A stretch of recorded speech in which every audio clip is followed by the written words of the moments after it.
ভারসাম্যপূর্ণ রাষ্ট্র গঠনে সবাইকে এক থাকতে হবে বলে মন্তব্য করেছেন বিএনপির স্থায়ী কমিটির সদস্য সালাউদ্দিন আহমেদ। রাজনৈতিক দলের সাথে ঐকমত্য কমিশনের দ্বিতীয় দফার আলোচনায় তিনি কথা বলেন। অন্যদিকে জামায়াতে ইসলামের নায়েবে আমির সৈয়দ আব্দুল্লাহ মোহাম্মদ তাহের বলেছেন, সাংবিধানিক কাউন্সিলের বিষয়ে দু একটি ছাড়া বেশিরভাগ রাজনৈতিক দল একমত রয়েছে।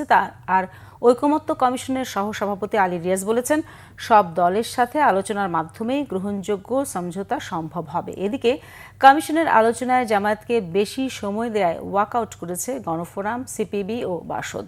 বুধবার সাংবিধানিক কাউন্সিল গঠন, রাষ্ট্রপতি নির্বাচন ও জেলা সমন্বয় কমিটি গঠন নিয়ে আলোচনায় অংশ নেয় রাজনৈতিক দলগুলো। পরে দলগুলোর প্রতিনিধিরা জানান, নতুন বাংলাদেশ গঠনে সাংবিধানিক কাউন্সিল দরকার। এক্ষেত্রে বেশিরভাগ রাজনৈতিক দল একমত, তবে গঠন প্রক্রিয়া কি হবে সেটি নিয়ে আলোচনা হতে পারে। এদিকে প্রথম দিনের আলোচনায় না গেলেও বুধবারের অধিবেশনে যোগ দেন জামায়াত নেতারা।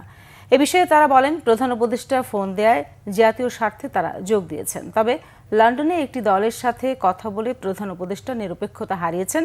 বৈঠকের পর যৌথ বিবৃতিতে অনেক রাজনৈতিক দল বিব্রত হয়েছে। দ্বিতীয় দিনের আলোচনায় সময় দেয়া নিয়ে হট্টগোল তৈরি হলে আলোচনা থেকে ওয়াকআউট করে তিনটি বাম রাজনৈতিক দল। সাংবিধানিক ব্যালেন্স কমিটি থাকা উচিত, প্রতিষ্ঠান থাকা উচিত, যারা সাংবিধানিক এবং বিধিবদ্ধ যে সমস্ত সংস্থা আছে সেগুলার নিয়োগ এবং নিয়ন্ত্রণের ব্যাপারে ভূমিকা পালন করতে হবে। আমরা গতকাল আসিনি, এর মধ্যে আমাদের সাথে ইন্টারিম গভর্নমেন্টের অনেক ঊর্ধ্বতন ব্যক্তিরা যোগাযোগ করেছেন এবং কাল দুপুরে মাননীয় প্রধান উপদেষ্টা আমাদের মাননীয় আমিরের সাথে ফোনে কথা বলেছেন এবং কথা বলে আমরা আমাদের কথা বলেছি, উনি কিছুটা রিয়েলাইজ করেছেন এবং উনি এটা আশ্বস্ত করেছেন যে ওনার সরকার নিরপেক্ষ সরকার, ওনারা কোনো বিশেষ দল বা গোষ্ঠীর প্রতি ইনক্লাইন না।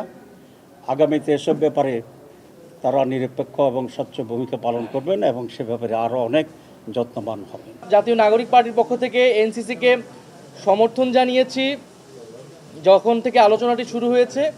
তবে এর গঠন প্রক্রিয়া নিয়ে বা এর ফরমেশন নিয়ে অনেকগুলো দলেরই কিছুটা ভিন্নতা আছে এবং সেই জায়গায় আমরাও আমাদের কিছু ভিন্ন প্রস্তাব আছে, কিন্তু নীতিগত জায়গায় এখানে অনেকগুলো দল জাতীয় নাগরিক পার্টি সহ তারা এনসিসির পক্ষে অবস্থান নিয়েছে।